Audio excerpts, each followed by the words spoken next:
What's up out there, YouTube? My name is Jesse, and I'm back for another comic book video. Today I am wearing my You Only Live Once t-shirt, Marvel style.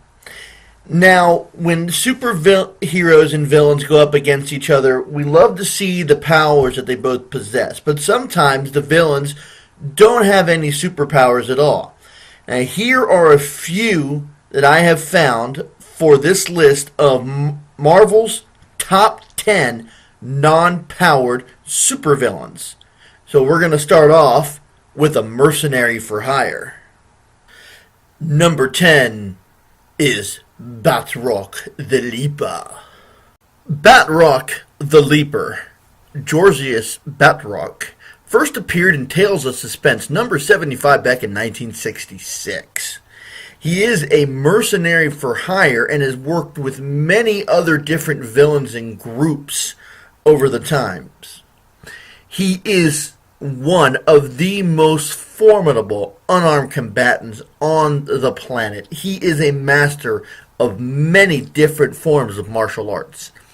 He's also an Olympic-level weightlifter and can lift up to 500 pounds. Now for number 9 and number 8 on this list, both of these two villains are a master of deception.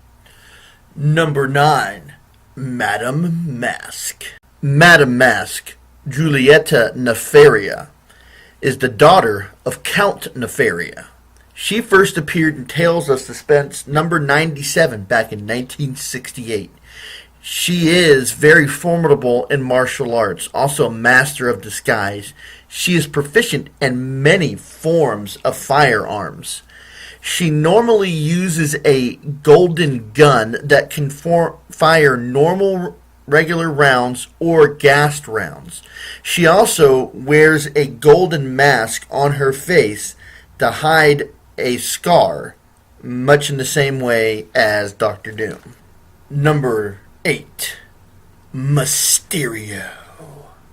Mysterio, Quentin Beck, first appeared in Amazing Spider-Man number 2 back in 1963, but he would not appear as Mysterio until Amazing Spider-Man 13 in 1964.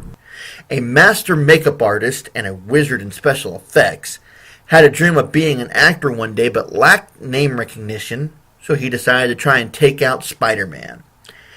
He fools his adversaries using holographic projectors and hallucinogenic gas that he fires from the gloves that he wears, and making them see what is and isn't there, trying to lure people into his death traps. The fishbowl dome that he wears on the top of his head has an air supply of 30 minutes so he doesn't succumb to his own gas. He's also a founding member of and been in many different variations of the Sinister Six. 2 others have taken the mantle of Mysterio over the years, Francis Clum and Daniel Burkhart, and they operate in much the same way. Number 7 and number 6 are no longer with us in the Marvel Universe, but a large part of their criminal career has been centered around taking down a certain superhero. Number 7 is Jigsaw. Jigsaw, Billy Russo, first appeared in Amazing Spider-Man number 161 back in 1976. He adopted the moniker of Jigsaw after his face was mutilated and put back together again. And now his obsession is to hunt down Frank Castle, who is responsible for having this happen to him in the first place. He is at the peak of human conditioning and abnormally strong for a human. He also wears a steel exoskeleton, which is a battle armor that boosts all of his abilities, speed, strength, durability. He is an expert at hand-to-hand combat and a skilled marksman. He is a superior strategist. He likes to use guns, knives, bombs, anything that can cause major damage and wreak a lot of havoc. Number 6 is Flag Smasher. Flag Smasher, Carl Montague, and I really hope I'm saying that right, first appeared in Captain America 312 in 1985. He is multilingual, which means he speaks a number of different languages, and a skilled martial artist. He has a resilient costume that works much in the way of battle armor. It's also equipped with special lenses, which, if there's flashes of lights, it doesn't obscure his vision at all.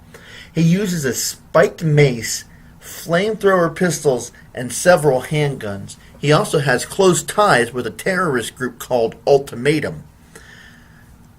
Come on, with the name of Flag Smasher, he had to be a Captain America villain. Now, number 5, number 4, and number 3 are all big on tech to give the superhero problems, and you'll see what I mean when we cover these 3. Number 5 is the Ironmonger. Ironmonger first appeared in Iron Man 163 in 1982. There have been 5 people who have taken the role of Ironmonger. And I'm going to go ahead and list those 5 names right now, because I don't want to brutalize any of these names. And, here they are, all 5 of them.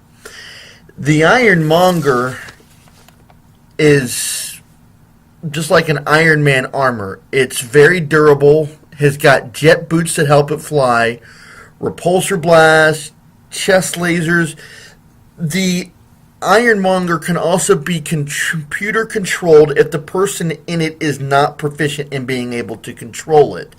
That can be an Achilles heel, because if you're able to knock the computer out, the whole armor would become completely immobilized than if you're just using it on your own. Number 4 is the Wizard. The Wizard, Bentley Whitman, who had his name legally changed to the Wizard, first appeared in Strange Tales 102 in 1962. Now, he does work with tech, and his name is the Wizard. Go figure. The Wizard does has a genius-level intellect. He's also created an armor that works a little bit like a battle suit and is able to generate force fields. He has power gloves that can fire out energy blast and project a typhoon spear. He has anti-gravity discs, which he can allow him to fly or immobilize others. He has an ID machine, which he can use to brainwash people, as well as being the founding member of and participating in many different forms of the Frightful Four. Number 3. Arcade. Arcade first showed up in Marvel Team-Up 65 in 1978. His real name is unrevealed, so he goes by Arcade. He does have a genius-level intellect, and he is a self-taught designer with mechanics. He doesn't have any superpowers, but in Murder World, he can put on a nanite-enhanced suit that allows him to have a number of energy-based attacks inside of Murder World. For those who don't know what Murder World is, Arcade is pretty much a mercenary for hire which takes heroes or any of his targets into a computer-based world where he kills them. But it's all completely one-sided. People do have an ability to escape, but the probability is very low when you're a superhero, more or less none if you're not. Now, number 2 in the comic books, he has not been around nearly as long as all the other people that we've mentioned so far, but his impact on the Marvel Universe has been felt because of just how obsessed he is with acquiring power by any means necessary. Number 2 is the Hood. The Hood, Parker Robbins, first appeared in The Hood number 1 in 2002. Now, the Hood does not have any powers, but he contains a number of objects that have given him powers, such as when he was a vassal for Dormammu, he had a cloak that gave him invisibility, boots that allowed him to walk on air, the ability to shoot power bolts out of the pistols that he contained, the power of illusion, and the power of resurrection. With these powers, he did create a vast criminal organization made entirely of supervillains. After he lost these items, he acquired the North Stones. Loki helped him get those, where he was able to make wishes of himself and have magic bullets. After he had lost the North Stones and his criminal organization, he was able to get his hands on some of the Infinity Gems.